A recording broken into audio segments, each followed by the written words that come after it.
In the golden sands of Egypt, a secret has been sleeping for 4,500 years.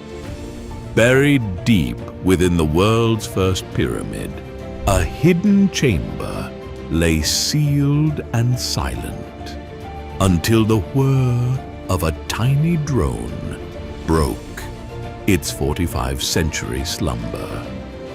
This is not a legend or a movie plot. It's a stunning, real-life discovery. A drone's camera has peered into a lost chamber of Egypt's oldest pyramid, unveiling mysteries that have been waiting millennia to see the light. Egypt's oldest pyramid stands at Saqqara, commanding the desert as it has since around 2680 BCE. This monument is the Step Pyramid of Giza, the first pyramid the Egyptians ever built, and a structure so ancient that it predates even the Great Pyramid of Giza. 6 layers of stone rise in giant steps toward the sky, and beneath them lies a labyrinth of tunnels nearly 3.5 miles long. This maze was engineered to guard Pharaoh Djoser's burial chamber and treasures from tomb robbers. For centuries it worked, thwarting intruders with dead ends and false passages. Even when looters eventually broke in, parts of the underground network remained untouched, sealed off behind debris and darkness. Incredibly, it was within one of those forgotten passageways that modern explorers made their astonishing find. Recently, archaeologists guided a drone, a small remote-controlled flyer, into a long sealed tunnel deep under the Step Pyramid. The drone's lights cut through a darkness not seen in thousands of years, its tiny propellers echoing off walls carved in the age of pharaohs. On its screen, researchers watched in awe as the drone slipped past a collapsed section and into an open space beyond. The camera revealed a hidden chamber, a room no human eyes had gazed upon since the pyramid was built. Inside that hollow silence, time had stood still. No footprints in the dust, no hint of robbers or modern intrusion, nothing to suggest anyone had been there in roughly 45 centuries. In that moment, the ancient past and cutting-edge technology met face to face. A secret locked away for millennia was visible once more, all because a drone dared to fly where humans could not. This discovery is part of a larger trend. Archaeologists using new tools to probe old mysteries. In fact, just a few years ago, a hidden corridor was detected inside the Great Pyramid of Giza using advanced scans and a tiny endoscopic camera. That corridor had been concealed behind stones since the time of Khufu, unseen by anyone for about 4,500 years. If even the Great Pyramid, one of the most studied structures on Earth, can still surprise us with a secret passage, who knows what other marvels lie hidden in Egypt's older pyramids? The case of Djoser's pyramid proves that these ancient monuments aren't done sharing their secrets. Armed with drones, lasers, and sensors, scientists are peeling back history layer by layer, and each revelation feels like something out of an adventure film. Yet, perhaps even more astonishing than hidden rooms is a new revelation about how Djoser's pyramid was built. Forget the old image of thousands of laborers dragging stones up ramps. Evidence now suggests the ancient builders may have had a technological trick up their sleeve. In 2024, scientists announced that the Step Pyramid might have been constructed with the help of water power. According to this research, 2 large shafts inside the pyramid could have been used as a sort of hydraulic elevator. Water from the nearby Nile might have been channeled into these shafts to raise and lower massive stone blocks on floating platforms. Imagine it. Over 4,600 years ago, Imhotep's engineers potentially harnessed the forces of water and gravity to lift heavy blocks skyward, long before the wheel or pulleys were common. This idea was nearly unthinkable, a high-tech solution in the Bronze Age. Yet, archaeologists found clues, a mysterious dam structure near the pyramid and sediment basins that could have served as water reservoirs. If this theory proves true, it means the construction of Djoser's pyramid was even more ingenious than we realized. The ancient Egyptians would have been not just master builders, but pioneer engineers, using physics in a way no one imagined they could. It's a discovery that recasts our understanding of these timeless stone giants and the people who built them. All these revelations, the hidden chamber in the pyramid, the secret tunnel in the Great Pyramid, the water-powered construction theory, paint a thrilling picture of an ancient civilization that still has stories to tell. It's amazing to think that a monument nearly 5 millennia old can surprise us in the era of drones and AI. The Step Pyramid of Giza has stood through the rise and fall of empires, and only now are we truly peeling back its layers of mystery. Every new clue brings us closer to understanding how the Egyptians achieved feats that have captivated humanity for generations. But the sands of Egypt have even more secrets to yield. As we marvel at a hidden chamber in Djoser's pyramid, another tantalizing discovery beckons, one that could reveal the fate of Egypt's most legendary queen. Deep beneath an ancient temple on the Nile Delta, archaeologists have uncovered a tunnel over 1,300 meters long, carved into the bedrock. Some believe this astonishing passage might lead to the long-lost tomb of Cleopatra VII. Could the final resting place of Cleopatra and her lover Mark Antony lie at the end of that underground labyrinth? The next chapter of this unfolding historical saga is about to take us from the depths of the oldest pyramid to the depths of the Mediterranean coast.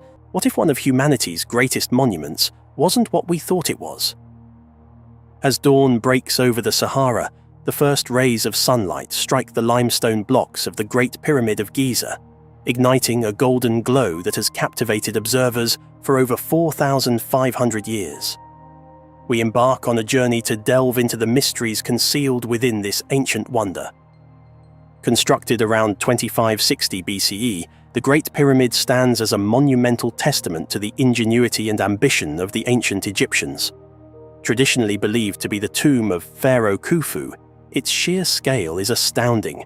Over 2 million stone blocks, some weighing as much as 15 tons, assembled with such precision that even a credit card cannot slip between them. To put its size into perspective, the pyramid covers an area large enough to house 5 soccer fields.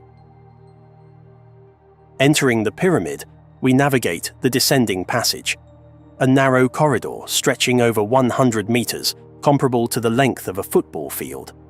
This passage is less than 1.5 meters high, compelling visitors to stoop as they proceed into the depths of the structure. It leads to the subterranean chamber, an unfinished room beneath the pyramid's base, roughly the size of a large 2-car garage, but with a ceiling so low it feels like the earth is pressing down upon you. The rough, unadorned walls suggest either an abandoned project or a deliberate enigma left by the builders. Ascending back, we find the ascending passage, steep and confined, like climbing the aisle of a sharply tilted airplane. This corridor guides us toward the Grand Gallery, a breathtaking passageway as tall as a 7-story building and half a football field long.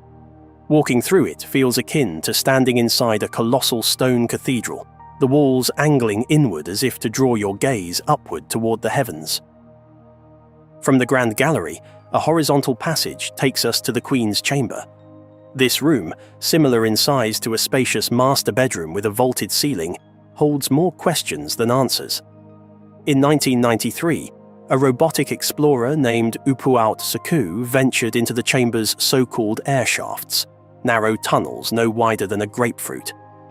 The robot discovered a limestone door with copper handles, known as Gantenbrink's door. Behind it lay another door, and beyond that, uncertainty. These blocked shafts remain a source of intrigue, with some suggesting they may conceal hidden chambers or hold symbolic significance related to ancient Egyptian beliefs. Above us looms the king's chamber, constructed entirely of granite rich in quartz crystals. The chamber is as imposing as a small banquet hall, yet eerily empty. An unadorned granite sarcophagus sits silently, devoid of inscriptions or any signs of a royal occupant. No mummy or treasure was ever found here, a fact that continues to puzzle historians and fuels speculation about the pyramid's true purpose. In 2017, using advanced muon tomography technology, scientists uncovered the Big Void, a hidden cavity the size of a passenger plane's fuselage nestled above the Grand Gallery. Its exact purpose remains unknown, and accessing it could risk damaging the pyramids. First-hand accounts deepen the mystery. In the early 19th century, explorer Giovanni Battista Caviglia braved the pyramid's inner passages. He described the experience as walking into the heart of an immense mystery, each stone whispering secrets of a forgotten time. His explorations, though perilous, contributed valuable insights, but also highlighted how much remains undiscovered. So, why is the Great Pyramid considered a tomb when no pharaoh's body was ever found within? Traditional archaeology points to its alignment with mortuary temples and texts that associate pyramids with the afterlife journey of the pharaohs. The pyramid complex includes elements typical of royal tombs, and other pyramids have indeed been found with burial chambers containing sarcophagi and funerary goods. Yet, some theorists propose alternative explanations. They suggest that the pyramid may have served as an astronomical observatory, a place of spiritual initiation, or even an ancient power plant. The latter theory draws fascinating parallels with the work of inventor Nikola Tesla, who was captivated by the pyramidal shape and its potential to harness and transmit energy. Tesla's Wardenclyffe Tower was designed for wireless energy transmission, utilizing the Earth's natural frequencies, a concept that mirrors theories about the pyramid's function. The use of granite in the king's chamber, with its piezoelectric properties due to quartz crystals, leads some to speculate that the pyramid could generate energy through the Earth's vibrations or the flow of underground water. A natural aquifer lies beneath the pyramid. While there's no concrete evidence linking Tesla's theories directly to the Great Pyramid, the similarities are intriguing. Our journey ends where it began, at the pyramid's base, but the questions linger. What if the true purpose of the Great Pyramid was to bridge the earthly and the divine, not just in a spiritual sense, but through harnessing the very forces of nature? As the shadows lengthen over the sands, we realize that the pyramid doesn't just hold history, it challenges our understanding of it. In the words of renowned explorer Indiana Jones, archaeology is the search for fact, not truth. If it's truth you're interested in, Dr. Tyree's philosophy class is right down the hall. The concept of the Hall of Records is an intriguing blend of mysticism, archaeology, and speculative history, largely stemming from the visions of Edgar Cayce and the theories of Graham Hancock. Edgar Cayce, known as the Sleeping Prophet, was an American clairvoyant who claimed to access a wealth of knowledge in a subconscious state. During his trance-like states, Cayce spoke of a Hall of Records, a repository containing the wisdom and history of a long-lost civilization, believed to be Atlantis. This mythical island nation, famously mentioned in Plato's dialogues, was, according to Cayce, a hub of advanced technology and spiritual knowledge. Cayce had no apology for the limits of his psychic ability, though he continued to make world predictions. He never considered himself a prophet. Cayce's visions placed one of these halls beneath the Sphinx in Egypt, suggesting it held records from Atlantis, including cosmic knowledge and advanced technologies. He also mentioned two other locations, one underwater near the Bahamas and another in the Yucatan region, linked to the ancient Maya. His description of Atlantis painted it as an advanced civilization, aware of its impending doom, who created these halls to preserve their knowledge for posterity. Enter Graham Hancock, a writer known for his alternative historical narratives. Hancock has been deeply interested in the Hall of Records, seeing its potential discovery as supporting evidence for his theories of a prehistoric advanced civilization.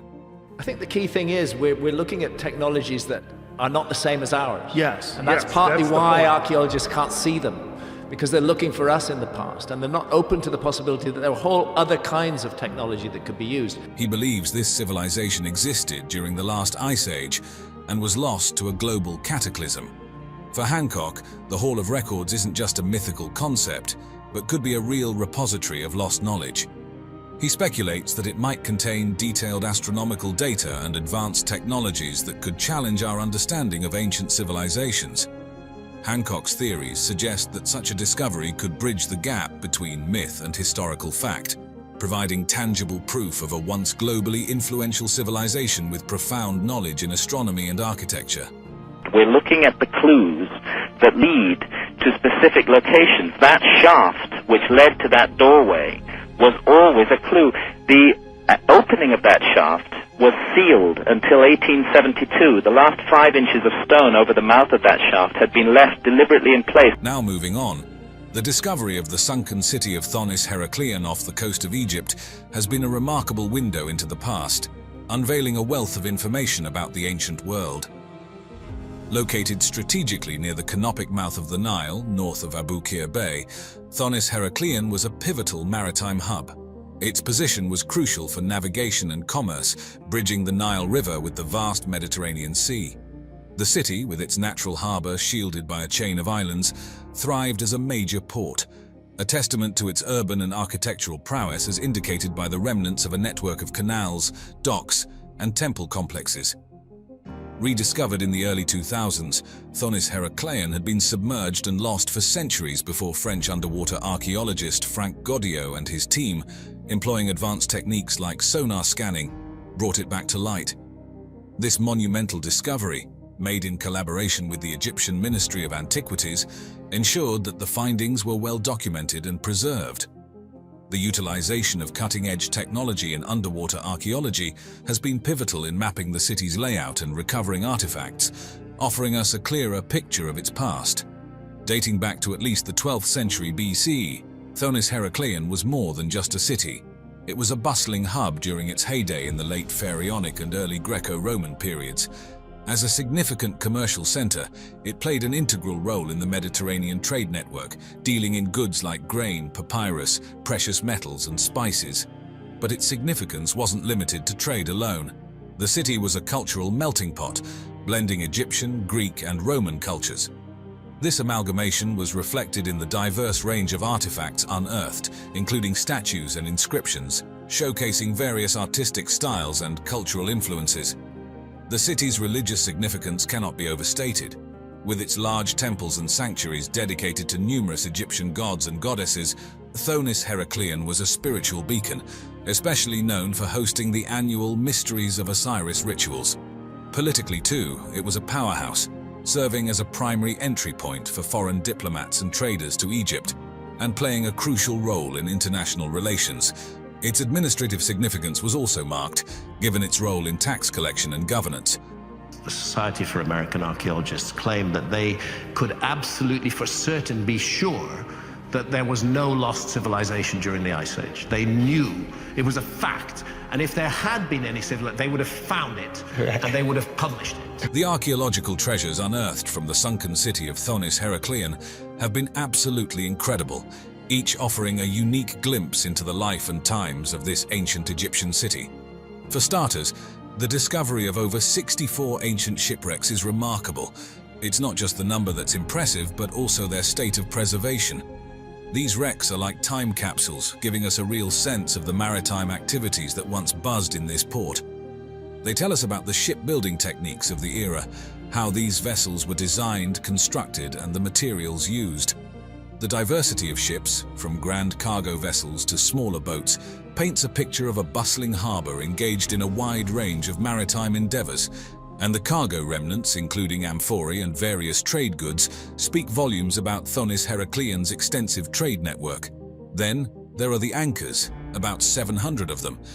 This is unheard of in underwater archaeology and speaks to the sheer scale of the port's operations.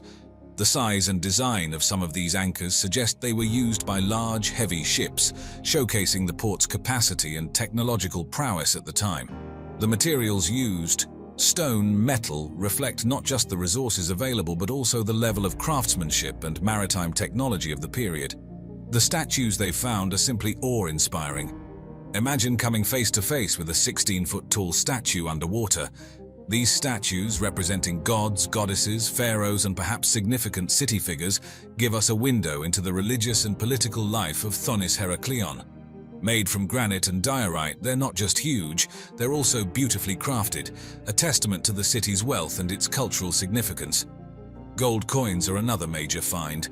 The substantial quantity of coins discovered indicates the city's economic prosperity. These coins span across various eras and rulers, providing a timeline of the city's prominence and its connections in trade.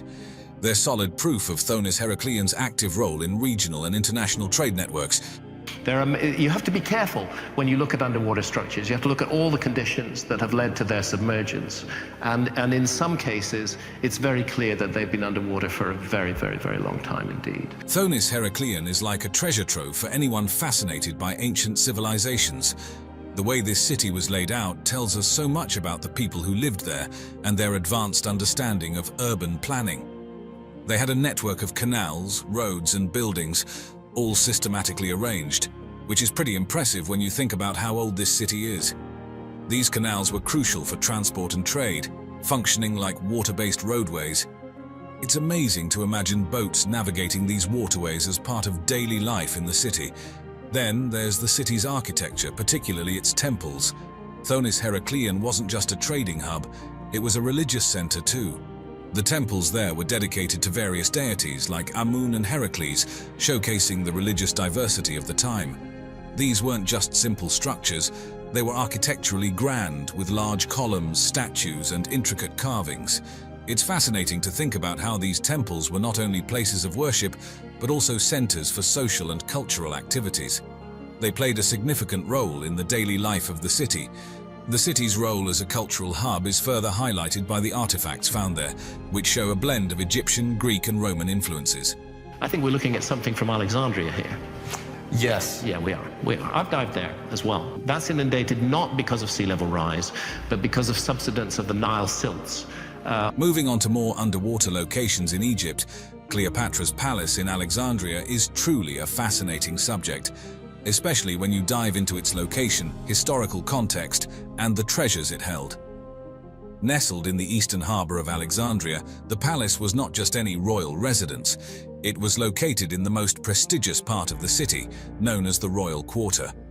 This was where the heart of political and cultural activity in the Ptolemaic period beat the strongest. Now think about Cleopatra Severvan, the figure to whom this palace belonged.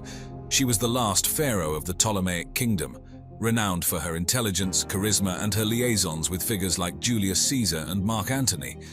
The palace, from its architecture to its contents, was a reflection of her power and prestige. Imagine a grand structure combining traditional Egyptian and Hellenistic architectural elements with lavish decorations and intricate detailing. It wasn't just a place to live, it was a statement of power and culture. The palace was probably filled with lush gardens and courtyards, offering a peaceful retreat in the midst of a bustling city. And given Alexandria's reputation as a center of learning and scholarship, it wouldn't be surprising if Cleopatra's palace housed extensive libraries and study areas. This would have been a place where the intellectual elite of the period gathered. The grand reception halls in the palace would have been venues for diplomatic events and political discussions, playing a crucial role in the international politics of the era. The artifacts and architectural elements discovered from this palace are like pieces of a historical puzzle.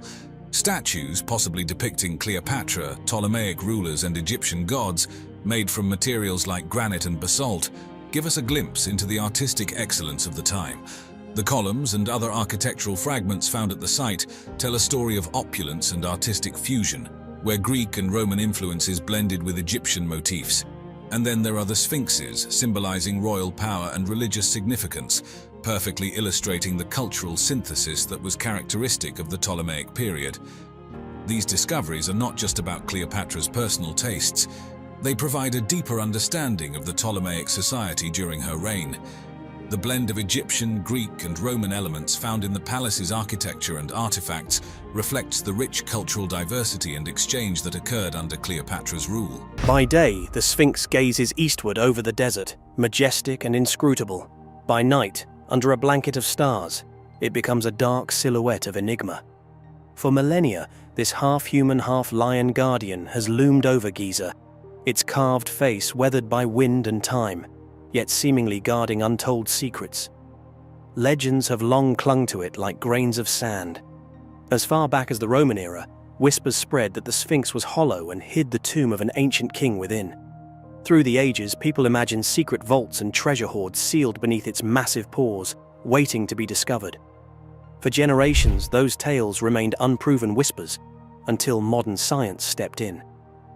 In recent years, archaeologists armed with cutting-edge technology finally peered beneath the Sphinx.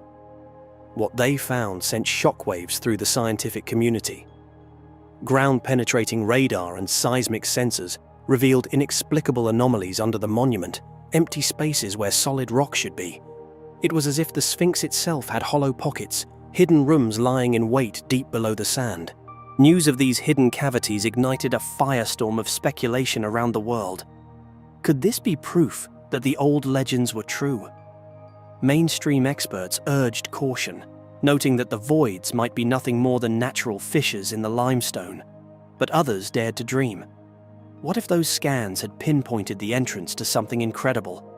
What if it was the long-rumored Hall of Records itself, an archive of ancient knowledge thought by some to be buried here since antiquity?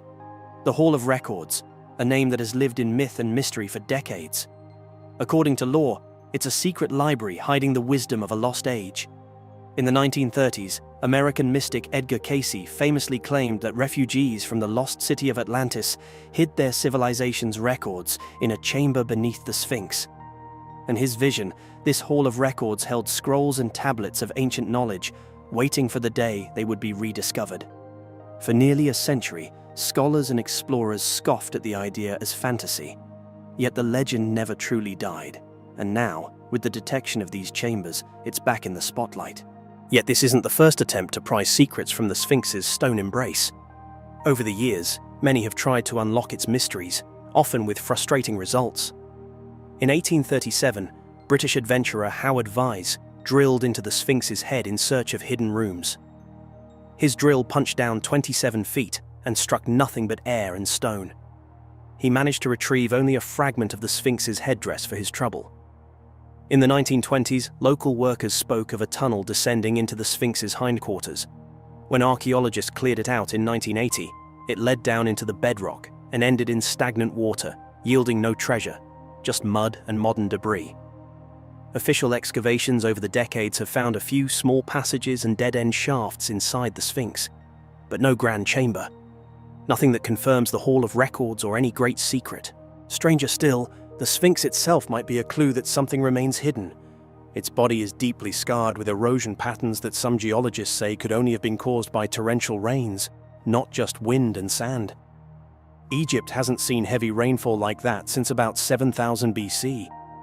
If those geologists are right, the Sphinx could be far older than the civilization that officially built it. This raises a staggering possibility. Perhaps an unknown culture, long before the pharaohs, carved this monument and left something important hidden beneath it.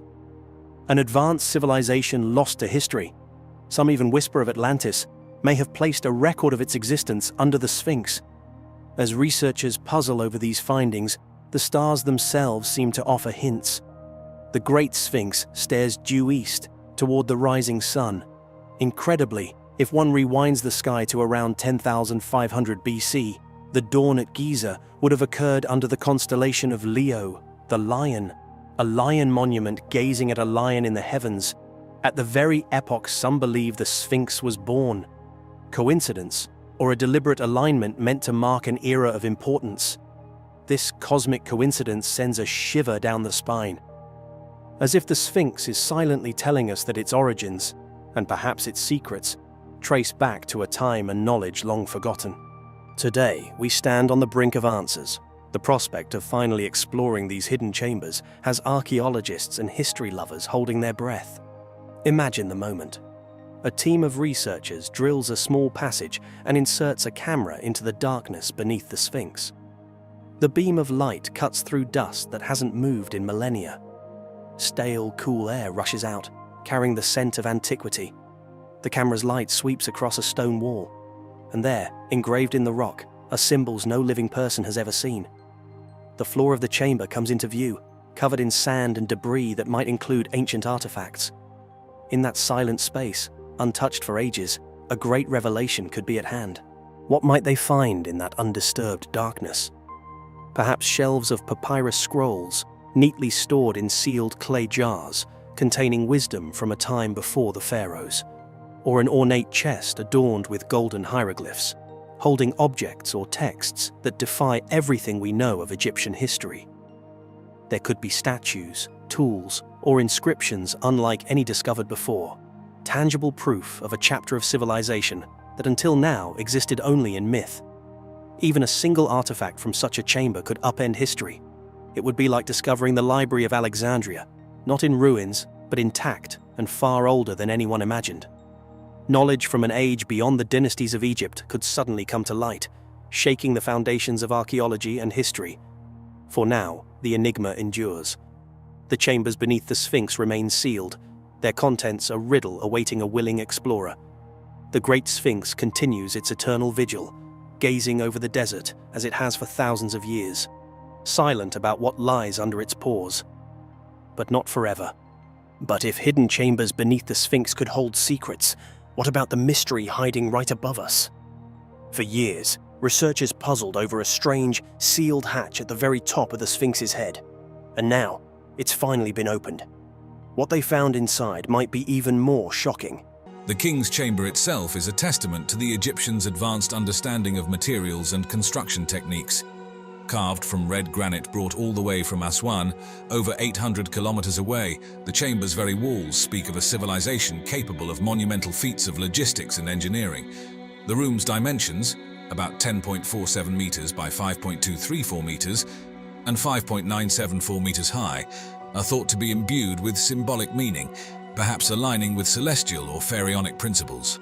If we're only looking for a mere reflection of ourselves, we could overlook it completely. I think we're getting very close to rediscovering some of the things that our ancient ancestors were up to. At the chamber's center lies a red granite sarcophagus, believed to be the intended resting place of Pharaoh Khufu, though intriguingly, no human remains have ever been discovered within it. The sarcophagus bears marks of damage and wear, silent witnesses to the millennia that have passed since its creation. Its very presence in the chamber, given its size, suggests it was placed there during the construction of the room, hinting at the meticulous planning that went into the pyramid's design. Above the chamber, an ingenious system of 5 relieving chambers helps distribute the weight of the pyramid, protecting the space below. This feature highlights the ancient builders' sophisticated understanding of structural integrity. Additionally, the chamber is equipped with 2 narrow shafts extending to the pyramid's exterior. Initially thought to be for ventilation, these shafts are now believed to possibly serve a more symbolic purpose, possibly aligning with stars or celestial phenomena significant to Khufu's journey in the afterlife. Step into the heart of the Great Pyramid of Giza, and you'll find yourself in the Grand Gallery, an awe-inspiring testament to the ancient Egyptians' architectural genius. I don't know how they did it. All I know is they did it. I don't think anybody knows how they did it, how they lifted those stones, how they brought them up to that level. I think we're looking, again, at a lost technology. This corridor is not just a path to the king's chamber. It's a showcase of ancient ingenuity and a symbol of the civilization's advanced engineering capabilities. Imagine walking through this grand space, with walls that narrow as you look upwards, thanks to the sophisticated corbelling technique used in its construction. This method, where each layer of stone slightly overhangs the one below, creates a dramatic narrowing effect towards the ceiling. It's a clear sign of the Egyptians' mastery in using architecture not only for structural stability, but also to inspire awe. The materials themselves, limestone blocks for the walls and heavier stones for the ceiling, were chosen with care, ensuring the gallery could bear the immense weight of the pyramid above. The Grand Gallery served a crucial role as the gateway to the king's chamber, possibly designed to awe and inspire those who walked its length. But its purpose might have extended beyond mere access. Some scholars suggest it played a part in the pharaoh's funeral procession or other rituals connected to the afterlife journey. Features like the Great Step, a massive stone at the gallery's end, and various slots and holes along its walls hint at a space designed for more than simple passage, possibly aiding in the construction of the chamber. Moving on to another fascinating marvel of the pyramid, the Queen's Chamber. It holds mysteries that have puzzled scholars and enthusiasts for centuries. Despite its regal name, it's widely believed that this chamber was never intended as a final resting place for a queen. The lack of any burial artifacts and its distinctive features have sparked endless speculation about its true purpose. Positioned centrally within the pyramid, yet at a lower elevation compared to the majestic King's Chamber, the Queen's Chamber offers its own unique allure. Imagine venturing about 20 meters above the ground level through a corridor extending from the Grand Gallery to discover this intriguing space. Its dimensions create an unexpectedly spacious environment, with a pointed roof reaching up towards the pyramid's core, adding to the chamber's grandeur. One of the chamber's most striking features is a large niche in the eastern wall. Standing about 4.6 meters high, this vertical recess has baffled many. Was it intended for a statue serving a symbolic or ritualistic purpose, or does it hold a deeper meaning related to the pharaoh's journey in the afterlife?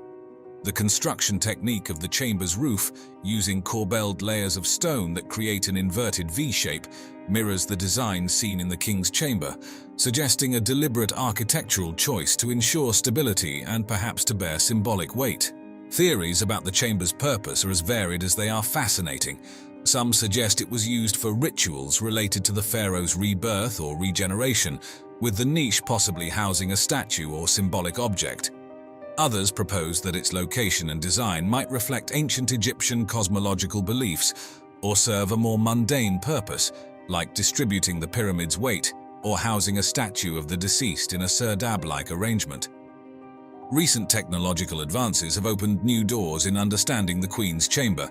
Non-invasive techniques like infrared thermography and muon radiography have been employed to peek behind the chamber's walls, searching for unknown cavities or clues to its construction and purpose. Within the Great Pyramids lays another mystery. Its air shafts and the subterranean chamber, features as fascinating as they are puzzling. The air shafts, narrow corridors carved into the stone, stretch from the King's and Queen's chambers to the pyramid's exterior. These aren't your average architectural elements. Their design, discovery, and speculated purposes are a treasure trove of intrigue and speculation. First off, these air shafts are tiny, just about 20 by 20 centimeters, too narrow for any human to pass through. They zigzag with precision towards the heavens, pointing to specific regions in the sky that held great significance in ancient Egyptian cosmology. Discovered in 1872 by the engineer Wayman Dixon, the shafts from the Queen's Chamber were a late find in the pyramid's history, adding layers to the mystery surrounding this ancient wonder. Originally thought to ventilate the chambers, this idea doesn't hold up for the Queen's Chamber shafts, which don't quite reach the exterior. Instead, the prevailing theories are far more mystical. Some believe these shafts were aligned with stars or constellations like Orion and Sirius, linking the pharaoh with the gods of the afterlife. The intrigue doesn't end there. With modern tech, robotic cameras probe these shafts, uncovering doors and chambers within, deepening the mystery. What were these ancient engineers up to? The plot thickens with the subterranean chamber, a rough-hewn space carved into the bedrock. Unlike the finished elegance of the pyramid's upper chambers, this one's all raw edges and mystery, suggesting it was abandoned mid-construction. Was it intended as Khufu's original tomb, a symbolic underworld, or something more practical like a flood defense? Theories abound, but no one's quite cracked the code. This chamber's unfinished nature has led to all sorts of speculation about its purpose and why it was left incomplete. Imagine stumbling upon a hidden chamber within one of the world's oldest and most mysterious monuments. That's exactly what happened when scientists discovered the Big Void, a revelation that's as thrilling as it is mystifying. The key to uncovering the Big Void was muon radiography, a fancy term for a technique that uses naturally occurring particles called muons, which rain down from the Earth's atmosphere. These particles have the unique ability to penetrate solid stone, providing a way to peek inside the pyramid without drilling or causing damage. By detecting variations in muon density, scientists can identify empty spaces like our newly found void. This discovery was the result of international teamwork, part of the Scan Pyramids project, which brought together experts from around the globe to explore the pyramid's innermost secrets. So, what do we know about the Big Void? Well, it's situated above the Grand Gallery, a known cavity within the pyramid, and stretches for at least 30 meters, roughly the length of the gallery below. Its size suggests it was a significant part of the pyramid's design, but its purpose remains a tantalizing mystery. Was it intended to relieve weight from the Grand Gallery below, a hidden chamber for ceremonies, or perhaps just an architectural quirk? The truth is, we're not quite sure yet. The discovery of the Big Void opens up new avenues for exploration and research. Scientists are now considering more advanced methods to study the void in detail, like drilling small holes to insert cameras, all without harming the pyramid's structure. This void could provide invaluable insights into how the ancient Egyptians built such monumental structures and why they included such spaces within the pyramid's design. Each new discovery within the Great Pyramid is a piece of the puzzle in understanding one of humanity's most remarkable achievements. The Big Void isn't just an empty space, it's a reminder of the mysteries still waiting to be solved and the stories of the past yet to be told. The Great Pyramid of Giza, built during the 4th dynasty of Egypt for Pharaoh Khufu around 2580 to 2560 BC, has long captured the imagination of people worldwide. The discovery of its entrance and the subsequent exploration of its interior chambers have significantly deepened our understanding of ancient Egyptian architecture and burial practices. For centuries, the entrance to this monumental structure was a mystery. Originally, the pyramid was encased in smooth Tura limestone, which concealed any openings. By the time explorers began their quest, most of this casing had been stripped away, revealing the underlying structure. The Great Pyramid was sealed. It was a sealed monument. The first recorded discovery of the entrance dates back to 820 AD when the Caliph al-Mamun ordered an expedition to uncover the pyramid's secrets. The Caliph al-Mamun, who was running Egypt at the time, wanted to get inside the Great Pyramid. His workers supposedly found the hidden entrance after hearing a stone fall within the pyramid. They located the entrance about 17 meters above the ground on the northern face, slightly to the east of the central axis. This discovery led them to a descending passageway. From the entrance, the descending passageway measures about 1.2 meters high and 3.5 wide, sloping downwards at an angle of approximately 26 degrees. Is there not a hidden chamber as well? In fact, there is a whole underworld at Giza. This is beginning to be recognized. This passage extends for about 105 meters into the pyramid, eventually reaching the subterranean chamber, also known as the pit. This chamber lies beneath the pyramid, carved into the bedrock, and is unfinished, roughly hewn, and not fully smoothed out like other parts of the pyramid. Measuring approximately 27 by 14 meters and about 8.6 meters high at its highest point, the chamber's purpose remains unclear. We actually don't know what these chambers were for. No burial of any pharaoh was ever found inside the Great Pyramid. Some theories suggest it was an early attempt at a burial chamber or simply an unfinished part of the construction. Halfway along the descending passageway, an ascending passageway branches off upwards. Similar in dimensions to the descending passageway, it extends for about 39 meters before reaching the Grand Gallery. The entrance to the ascending passageway was originally concealed by a stone block, adding an extra level of security. The Grand Gallery is one of the pyramid's most impressive features. It is a steeply inclined corridor, measuring about 46.6 meters in length, 8.6 meters in height, and 2.1 meters in width at the base, narrowing slightly towards the top. The walls of the Grand Gallery are lined with precisely cut stones, and the ceiling consists of corbelled stone blocks, creating a vaulted appearance. The floor has a series of slots, possibly for the placement of beams or to aid in the transportation of heavy objects. Approximately halfway along the Grand Gallery, a horizontal passageway leads to the so-called Queen's Chamber. This chamber is smaller than the King's Chamber, measuring about 5 3/4 meters by 5 1/4 meters, with a height of 6 1/4 meters. The walls are smooth and the ceiling is pointed, forming a gabled roof. The exact purpose of the Queen's Chamber is still debated. It might have been intended as a secondary burial chamber or a symbolic chamber for the pharaoh's spirit. Continuing up the Grand Gallery, A horizontal passage leads to the king's chamber, the most important room in the pyramid. The king's chamber is rectangular, measuring about 1.5 by 5.2 meters, and has a flat roof composed of massive granite beams. The chamber's walls are also lined with granite, and the floor consists of large granite blocks. Inside the king's chamber is a large granite sarcophagus, believed to have held Khufu's body. The sarcophagus is too large to have been brought in through the existing passages, indicating it was placed during the construction of the pyramid. Above the king's chamber are 5 relieving chambers, designed to distribute the weight of the pyramid and prevent the roof of the king's chamber from collapsing. These chambers are separated by large horizontal slabs of granite, each layer relieving some of the weight above. In recent times, advanced technologies like ground-penetrating radar and Moon tomography have been employed to explore the pyramid further. These methods have led to the discovery of previously unknown voids and chambers, such as the Scan Pyramid's Big Void, a large empty space above the Grand Gallery discovered in 2017. The purpose of this void remains a mystery and continues to be a topic of ongoing research and speculation. The area surrounding the Great Pyramid of Giza, also known as Khufu's Pyramid, has been a treasure trove of archaeological discoveries. I think there's a lot more remains to be discovered under the Giza Plateau. Yeah. These finds offer remarkable insights into ancient Egyptian civilization, their burial practices, religious beliefs, and daily life. One of the most intriguing discoveries is the solar boat pits, unearthed in 1954 by Egyptian archaeologist Kamal El-Malakh. These pits contain 2 intact boats buried near the Great Pyramid, positioned on the southern side. Known as solar barks, these boats were believed to serve a dual purpose. They were intended for Khufu's journey with the sun god Ra across the sky during the day and through the underworld at night. Another theory suggests they might have been used in the funerary procession of the pharaoh.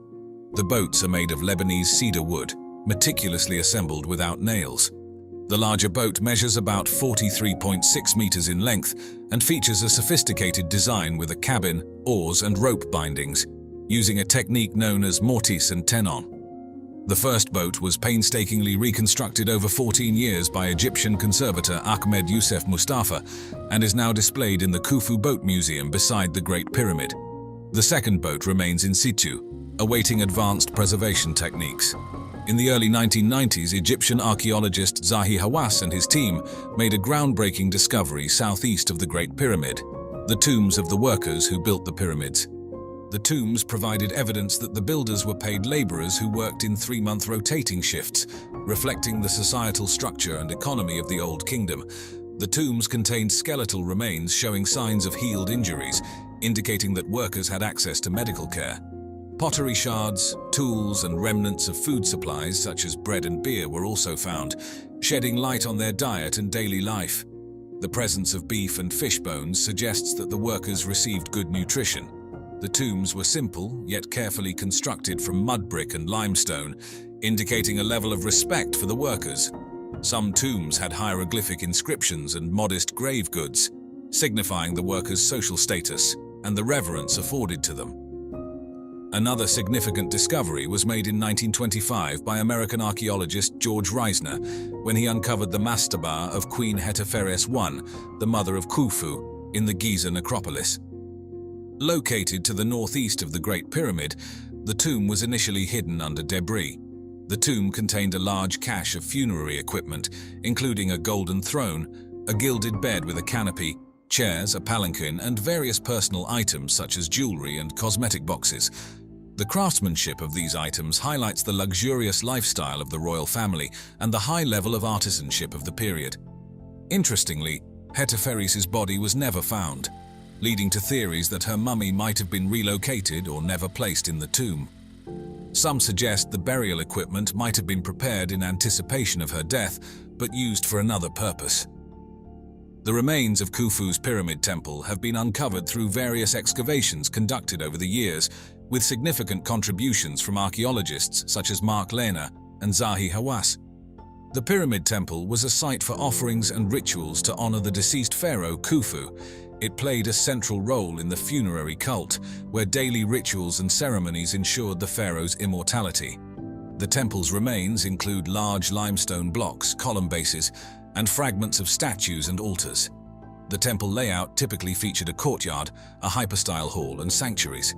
The temple was connected to the pyramid by a causeway, which was used for processional purposes. Various small artifacts, including inscribed blocks, offering tables, and fragments of statues, have been found. These artifacts shed light on the religious practices of the time, the artistic styles, and the materials used. Notably, fragments of a life-size statue of Khufu have been uncovered, providing insights into the pharaoh's appearance and royal iconography. The tomb of Khentkaus III, discovered by archaeologists in the early 20th century, is also referred to as the Fourth Pyramid due to its unique design. Located to the southeast of the Great Pyramid within the Giza necropolis, the tomb features a unique design that combines elements of both a pyramid and a mastaba. It includes a stepped pyramid base with a superstructure that might have been intended as a pyramid but was left unfinished. The NYU researchers, led by Leif Ristroff, conducted a laboratory experiment aimed at exploring the potential of wind erosion to sculpt rock formations into recognizable shapes. Specifically, they investigated whether a naturally occurring, roughly conical mound of material with a harder inclusion, representing the head, could be eroded by a consistent, unidirectional flow of water, simulating wind, into a form resembling a seated lion. Their model used a mound of bentonite clay, a material known for its susceptibility to erosion, with a short cylindrical piece of plastic embedded near the top to represent the harder rock that makes up the Sphinx's head. This model was placed in a water tunnel, and the flow was carefully controlled to come from a single direction, mimicking a constant wind. Over time, the water eroded the clay, creating a neck-like structure below the head and rudimentary pores at the base. The researchers documented this process using streak-like imaging, showcasing how the flow sculpted the clay. The experiment did demonstrate that, under these highly specific and controlled conditions, a vaguely leonine shape could emerge. This led the researchers to suggest that a similar process might have occurred at Giza, with natural wind erosion creating a proto-sphinx that later inspired and guided the final carving by ancient Egyptians. While the NYU experiment is scientifically valid within its own parameters, its applicability to the actual Great Sphinx is severely limited, and indeed, fundamentally flawed. The experiment's assumptions clash dramatically with the well-established historical and geological realities of the Giza Plateau, realities meticulously documented over centuries of archaeological and geological investigation. The most glaring discrepancy lies in the very foundation of the Sphinx. The NYU model presupposes a freestanding mound, exposed to wind from all sides. The Great Sphinx, however, sits within a deeply quarried hollow, carved down into the bedrock of the Giza Plateau. This is not a minor detail. It is the defining characteristic of the monument's creation. The Sphinx's pores, which emerged naturally in the experiment, were in reality painstakingly excavated by human hands, a testament to the immense labor and planning involved in the project. This practice of quarrying massive amounts of stone is a hallmark of Old Kingdom Egyptian construction, evident in the pyramids, the valley temples, and countless other monuments. The very act of creating the Sphinx enclosure removed any pre-existing natural formation that might have vaguely resembled a lion. The NYU experiment relies on a crucial and ultimately incorrect assumption: a constant unidirectional wind. The winds at Giza, both today and in antiquity, are far more complex and variable. Meteorological records, as well as historical accounts of sandstorms and wind patterns, demonstrate that Giza experiences winds from multiple directions, subject to seasonal shifts and unpredictable gusts.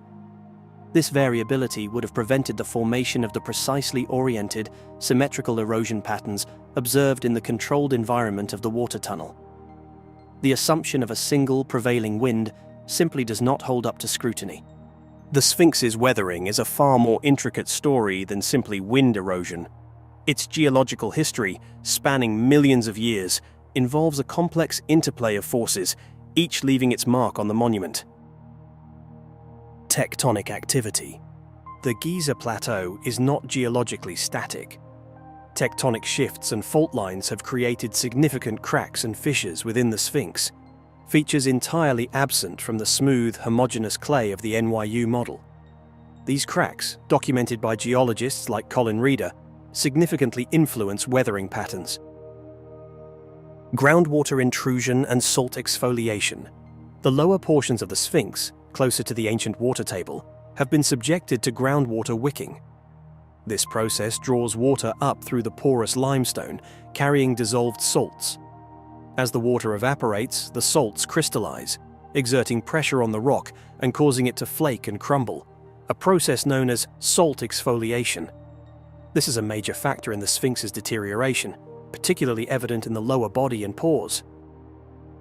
Rainfall and runoff. Although rainfall is relatively infrequent in the Giza Desert today, historical records and geological evidence suggest that periods of more intense rainfall occurred in the past. These events would have contributed to erosion through surface runoff, carving channels, and further shaping the monument in ways not accounted for in the unidirectional flow of the experiment. The makeup of the rock. The experiment failed to account for the different rock hardness that is present at Giza. The bottom and top are harder, while the middle is a softer rock. The NYU experiment fundamentally misrepresents the geology of the Sphinx. It depicts the head as a single, isolated, harder inclusion embedded within a softer surrounding material. In reality, the hard, resistant limestone that forms the Sphinx's head is part of a continuous stratum that extends across the entire Giza plateau. This same layer was extensively quarried by the ancient Egyptians to provide the massive blocks used to construct the Great Pyramid, a testament to its durability and extent. Geological surveys, core samples, and the visible evidence of quarrying all confirm this. The Sphinx was carved down into this pre-existing layered geological formation, a crucial fact that invalidates the experiment's basic premise. Wind-sculpted rock formations, known as yardangs, are a real geological phenomenon. In arid environments with consistent unidirectional winds and specific rock compositions, they can sometimes resemble animals or other recognizable shapes. However, the specific conditions required for the formation of a yardang resembling the NYU model's outcome, a small, isolated, hard inclusion within a much larger mass of softer, easily erodible material, coupled with unwavering unidirectional wind, are not representative of the Giza Plateau's complex geological history and variable wind patterns. While a yardang might have existed in the general area before the Sphinx enclosure was quarried, it could not have resembled the final form of the Sphinx, and crucially, it would have been removed during the quarrying process. The NYU research, while scientifically sound within its own limited scope, offers no credible explanation for the origin of the Great Sphinx of Giza. The overwhelming weight of archaeological and geological evidence, accumulated over centuries of study, points unequivocally to the Sphinx as a monument deliberately conceived, planned, and meticulously carved by ancient Egyptian artisans. The quarrying marks, the alignment with other Old Kingdom structures, the geological layering, and the complex history of weathering all contradict the simplistic wind-made narrative. The tomb of Nefertiti, the legendary queen and her potential final resting place. Nefertiti, the great royal wife of Pharaoh Akhenaten, remains one of ancient Egypt's most iconic figures. Her beauty, power, and the religious revolution she supported alongside her husband have cemented her place in history. However, the location of her final resting place continues to be a subject of intense debate. Various theories have emerged regarding her burial. One prominent hypothesis suggests that Nefertiti might be interred within or near the tomb of her stepson, Tutankhamun, in the Valley of the Kings. Conversely, other Egyptologists believe she may lie in an undiscovered tomb, either in Akhenaten's capital city of Amarna or elsewhere in the Valley of the Kings. The discovery of Nefertiti's tomb would be an event of immense historical and cultural significance. It could potentially unveil a wealth of treasures and inscriptions that could shed new light on the Amarna period, a transformative era in Egyptian history. The lack of definitive evidence for Nefertiti's burial, despite her undeniable prominence during her lifetime, suggests a deliberate act, either an attempt to erase her from history or a significant deviation from traditional royal burial practices. The tomb of Ankhesenamun, the wife of Tutankhamun, and the mystery surrounding her burial. Ankhesenamun, daughter of Akhenaten and Nefertiti, was the great royal wife of Tutankhamun. After Tutankhamun's death, she married Ai. Her tomb's location remains unknown, but Zahi Hawass has led search efforts in the Valley of the Monkeys Based on ground-penetrating radar scans, there's speculation that tomb KV-63 might have been intended for her, and no funerary objects with her name have been found. Finding her tomb would be crucial for understanding the Amarna period's end and the transition to the post-Amarna era, as her multiple royal marriages suggest political instability and shifting power dynamics after Tutankhamun's death. Her possible burial near Ai could indicate a forced marriage to legitimize his rule or her strategic decision to maintain royal status amidst political volatility. The tomb of Alexander the Great, the final resting place of the Macedonian conqueror in Egypt. Alexander the Great's tomb was moved from Memphis to Alexandria, where it was visited by notable figures like Julius Caesar and Augustus. Despite numerous searches, its precise location remains unknown, with a recent claim of discovery in the Siwa oasis still unconfirmed. Finding the tomb would be a major archaeological breakthrough, shedding light on Alexander's life and legacy. The tomb's disappearance suggests either destruction or a deliberate attempt to conceal it due to shifting political or religious climates. The lost crowns of the pharaohs. Examining the theories behind their disappearance. Ancient Egyptian pharaohs wore various symbolic crowns, yet none have been discovered by archaeologists. Theories suggest they were made from perishable materials, passed down through generations, stolen or primarily symbolic. The discovery of a crown would offer invaluable insights into ancient Egyptian royal power and craftsmanship, while their absence highlights the challenges of interpreting ancient customs without physical evidence. Further secrets of the lost golden city of Aten, ongoing excavations and future potential. The discovery of Aten, a well-preserved city built by Pharaoh Amenhotep III, is a significant archaeological find. Ongoing excavations reveal new aspects of life during the Amarna period, with some experts suggesting future discoveries could rival Tutankhamun's tomb. The city's intact neighborhoods, complete with relics and tools, provide invaluable information about Egypt's wealthiest period. The ongoing exploration of Aten is crucial for a deeper understanding of the Amarna period and Akhenaten's religious and artistic revolution. The unexplored depths of Thonis, a once great capital still holding secrets beneath the sands. Thonis, a major city and royal seat in Lower Egypt during the 21st and 22nd dynasties, thrived as a wealthy trading center. In 1939, a remarkable discovery of intact royal tombs revealed undisturbed burial chambers containing elaborate sarcophagi, golden masks, jewelry, and luxurious ceramics, offering insights into funerary practices of the period. Despite these findings, much of Thonis remains unexcavated, with potential for discoveries related to trade networks, religious beliefs, and political transitions. The intact tombs contrast with looted ones in the Valley of the Kings, suggesting regional differences in burial customs and security. Thonis's strategic location as a major port city highlights its role in international trade and cultural exchange, suggesting the possibility of finding foreign artifacts within its ruins. Untold treasures of underwater. Herakleion, Thonis, the vast potential of this submerged city. The submerged ancient Egyptian city of Herakleion, rediscovered in 2000, has yielded numerous artifacts, including statues, inscriptions, and architectural elements. Recent discoveries include intact fruit baskets and temples dedicated to Amun and Aphrodite. Only 5% of the city has been explored, leaving significant potential for future discoveries. The city's submersion has preserved organic materials and architectural features, offering insight into ancient Egyptian life and culture.